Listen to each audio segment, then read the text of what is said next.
বন্ধুরা, আপনারা সবাই ভালো আছেন। আজকে একটা আমি সবজি করব। এই কুমড়ো, এই আলু আর এই কাঁচকলা, এইগুলো দিয়ে। আর এই পেঁয়াজ একটা আমি বড় বড় করে ফালি ফালি করে কেটেছি। এটা আমি এরকমই কাঁচা এর সঙ্গে দেবো। আর এই কাবলি ছোলা দেবো। আর মশলার মধ্যে, ফোড়নের মধ্যে দেবো 5 ফোড়ন, শুকনো লঙ্কা, মেথি গুঁড়ো, তেজপাতা।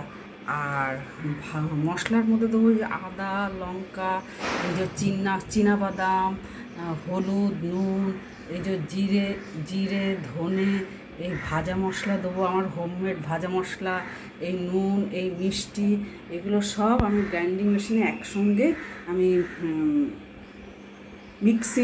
মিক্সিং করে নেব। এই যে ফোড়নগুলো সব দিয়ে দিয়েছি। এবারে আমি হিং দিচ্ছি। এই যে তারপরে এই মশলাটা দেবো। কাবলি ছোলা মশলা দিয়ে সব কষেছি। এবার সবজিগুলো আমি দিয়ে দেবো। এই যে সবজিগুলো দিয়ে দিচ্ছি। এই যে মশলার সাথে সবজি কষছি, একদম কষা হয়ে গেলে তারপর গরম জল ঢেলে দিয়ে ঢেকে দেবো।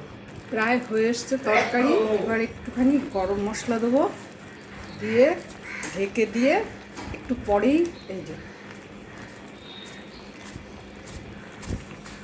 তরকারি তৈরি হয়ে গেছে।